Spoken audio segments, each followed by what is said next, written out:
Random House Audio presents The Flyers, in search of Wilbur and Orville Wright. This is the author, Noah Adams. Preface. It takes only 19 seconds to walk the distance of the first flight. But when I was there, the wind was up and cold on my face, and I felt as if I'd entered the black and white photograph I'd been seeing all my life. The sand is light gray. There's a spill of surf in the distance. Wilbur, running at the right of the plane, and Orville, the pilot, are in dark suits. The propellers blur against the sky as the machine rises. Orville's flight at Kitty Hawk, taking off from level ground into a stiff wind, was the first ever to be controlled and powered. It lasted 12 seconds and covered only 120 feet. Then Wilbur tried, with slight improvement. Orville's next turn added 25 feet. Finally, Wilbur took off and held the airplane in a straight line and at almost level altitude for 59 seconds and 852 feet. Two men, somehow, had built a plane with a motor and brought it here from Ohio and flown it almost 3 times the length of a football field. My first trip to North Carolina's Outer Banks was in early November 2001. It was a vacation. I wanted to be at the edge of the Atlantic, to read and listen to the waves, hoping for a storm. 4 days passed before I thought to visit the Wright Brothers National Memorial. 2 wooden buildings have been recreated with the guidance of several old photographs. One was a hangar for the 1903 airplane. The fit was sideways. The other was a workshop with a kitchen and sleeping space. Not far beyond is the December 17 flight path, marked by a granite boulder at the beginning and smaller stones at the landing spots, out along a line to the northeast toward the ocean. I joined a group of other visitors listening to a park ranger tell the story of the Wrights and their 4 trips to Kitty Hawk by train, I learned, all the way from Dayton to Elizabeth City, North Carolina, and on from there by boat. That's when I first thought I might write about their travels and their flying, because my own great-grandfather managed to find his way into my imagining of the story. Haskell Wellman, when I was growing up, was a nocturnal old man who kept a workshop and his bed in a back room of our house in Ashland, Kentucky. Sometimes I'd hear a quavering song from his violin. When he was young, Haskell helped start the town's first telephone company and later opened an electric car dealership. He was known as an inveterate, unschooled inventor. He loved trains and often visited the depot a few blocks from our house.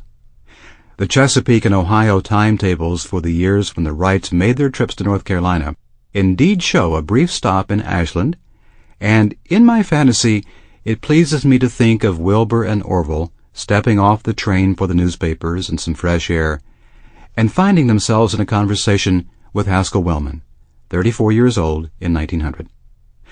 The Wrights would have sensed a lively kindred spirit and might have said, "Why don't you come with us? We're off to the coast to fly airplanes." But as the 1900 census data show, Haskell Wellman was a homeowner, 11 years married with a wife named Damie, her mother, and a 4-year-old son named Noah, and perhaps he'd best stay in town. The Wrights, by contrast, were splendidly unencumbered. Neither had married, they hadn't left home, and had been moderately successful with their own businesses. At the time of the first flight, Wilbur Wright was 36 years old, his brother Orville 32. They'd passed up college, becoming printers, then bicycle makers. Their sister Catherine was 29, also single. She'd graduated from Oberlin College and was teaching high school. Milton Wright, their 74-year-old father, was a bishop of the United Brethren Church. The Wrights lived together in a frame house at 7 Hawthorne Street on the west side of Dayton, Ohio. For previous books and in radio work, I've always wanted to go where the story happened, to walk around, talk with people, make notes about what I found most interesting.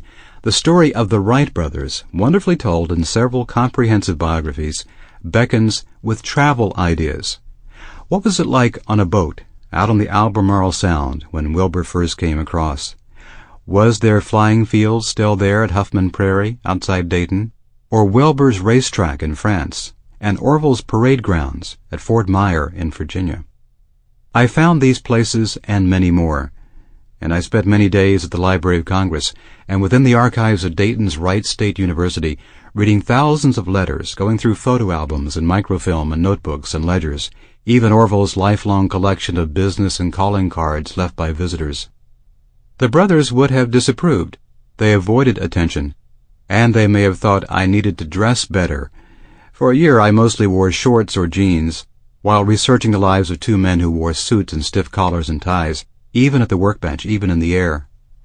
But I'm sure had I met them, spent an hour on their front porch, they would have put me at ease, with smiles and teasing laughter. After the reading and research, after seeing where they lived and worked and flew, I found the story of the Wrights to be far more complex than I'd ever imagined. Mysteries remain, as they should. The Flyers. Chapter 1. Woodland Cemetery.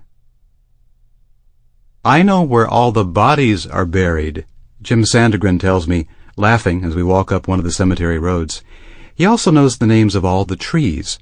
This was a rural cemetery laid out over a farmer's uncut hillsides a mile from downtown Dayton. Sandegren is the staff horticulturist. He has 30,000 trees and 100,000 souls to look after. He says, here's where the Wright brothers are. He points to a granite monument with the carved family name overlooking 5 graves. People on tours especially are amazed, Sandegren tells me. They expect to see something much more grand and glorious than this, and I always say that the Wrights probably felt what they did was monument enough. No two people ever lived, short of Jesus, would have had a greater impact on the numbers of people than Wilbur and Orville did. Sandegren wears work boots and a blue and white striped shirt with Jim over a pocket that contains reading glasses, pen, a plastic calendar.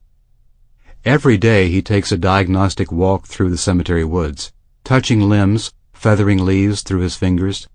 He says his biggest problem is keeping the trees safe from the mowers and string trimmers. The tricolor beech is a favorite. He shows me one that's a century old. Now in midsummer, the variegated leaves have a reddish tint, soon to change to creamy pink and white, then green in the fall. And sassafras trees. One of them is an Ohio State champion. I have never seen the big sassafras to the extent that we have here, Sandegren says. I love the tree. You know it was the original material for root beer, the flavoring? He cracks off a piece of bark, and a clean, lemony aroma floats out. When we dig a grave close to a sassafras tree, invariably we'll get into the roots, and they're very pungent. A lot of the guys will take them and wash them and make tea like a spring tonic. I ask about the grave digger's work, how it's done these days.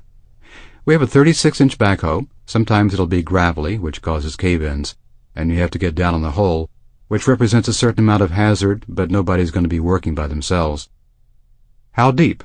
You put 30 inches of material on top, and the casket's about 32 inches, so roughly between 5 and 6 feet.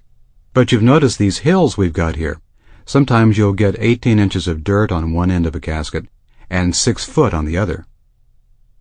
The Wright family plot is on a slight downslope, 50 yards below a road that runs along Woodland Cemetery's top ridge.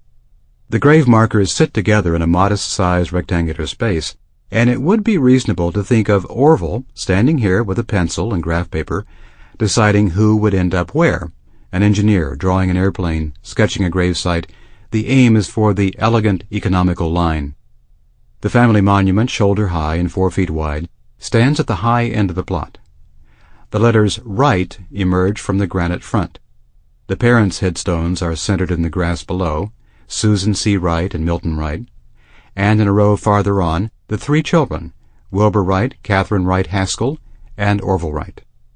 All the stones are small, low, and rounded, pillow markers they're called by cemeterians, and bear the same style of raised letters and numbers. I'm confused about where to stand.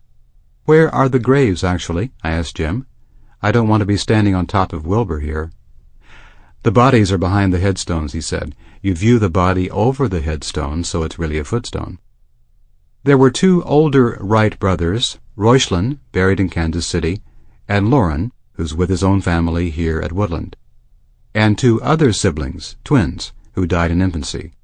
They had long lain under a single marker in another Dayton cemetery, and when the Wright Sample complete. Ready to continue?